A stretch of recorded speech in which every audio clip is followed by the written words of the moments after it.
നടന്ന് നടന്ന് കാല് കുഴഞ്ഞു. ഇനി ഒരു ഓട്ടോ വിളിച്ചു പോവാ. ഏയ് ഓട്ടോ ചേട്ടാ, കരവശ്ശേരിക്ക് പോവോ? പോവല്ലോ, പക്ഷെ മീറ്റർ കാശും പകുതിയും തരണം. ഏയ് അതൊന്നും പറ്റില്ല, പോയേ പോയേ. അല്ല പിന്നെ മീറ്റർ കാശും ഈ ചോക്ലേറ്റിന്റെ പകുതിയും എനിക്ക് തന്നെ ഒരു പകുതിയാ കിട്ടിയത്. ഇനി ഇതിന്റെ പകുതി അവന് കൊടുക്കാനിട്ടാ. ആ ചേട്ടാ നിർത്ത്. ചേട്ടാ കരവശ്ശേരിക്ക് പോവോ? പോവും. പിന്നൊരു കാര്യം, അവിടെ എത്തിക്കഴിഞ്ഞിട്ട് ഈ ചോക്ലേറ്റിന്റെ പകുതി വേണോ എന്ന് പറയരുത്. ഞാൻ തരില്ല, പറഞ്ഞില്ലാന്ന് വേണ്ട. ആ മിഠായിയുടെ പകുതി ഒന്നും എനിക്ക് വേണ്ട.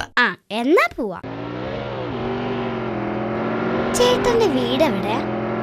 അത്തോളി. വീട്ടിൽ ആരൊക്കെ ഉണ്ട്? ഞാനും ഭാര്യയും 2 കുട്ടികളും. മോന്റെ വീട്ടിൽ എത്ര പേരുണ്ട്? വീട്ടിലും നാട്ടിലൊക്കെ ഒറ്റ പേരേ ഉള്ളൂ, നല്ല ചീത്തപ്പേര്. അത് മോനെ കണ്ടപ്പോഴേ തോന്നി.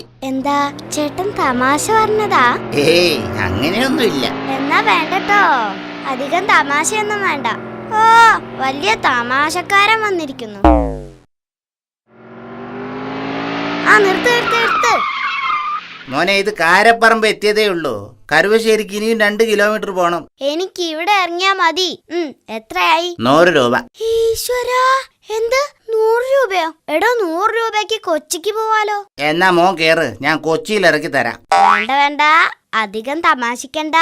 ദാ 50 രൂപയുണ്ട്. എന്ത് 50 രൂപയോ? എടാ ചെക്ക, നീ ഇവിടെ വരെ സുഖിച്ചിരുന്നതല്ലേ, എന്നിട്ട് 50 രൂപ? 100 രൂപ തന്നെ വേണം. ആഹാ, ഞാൻ മാത്രല്ലല്ലോ, താനും ഇവിടം വരെ സൂചിച്ചിരുന്നില്ലേ? തന്റെ കാശെന്നാ ഞാൻ തരുന്നേ. കളിക്കല്ലേ, ടിൻറ്റുവാനോട് കളിക്കല്ലേ.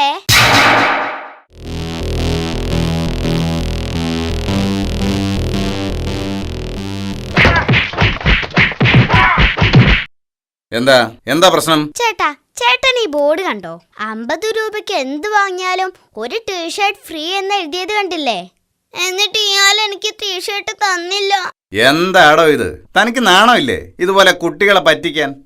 എടോ, താൻ കാര്യം അറിയാതെ സംസാരിക്കരുത്. അയ്യോ, അവൻ 500 രൂപയ്ക്ക് എന്താ വാങ്ങിയതെന്ന് കൂടെ ചോദിക്ക്. ആട്ടെ, മോൻ 500 രൂപയ്ക്ക് എന്താ വാങ്ങിയത്? ഞാന് 500 രൂപയ്ക്ക് ചില്ലറ വാങ്ങി. എന്നിട്ടും ഇയാൾ എനിക്ക് ടീഷർട്ട് തന്നില്ലെങ്കിൽ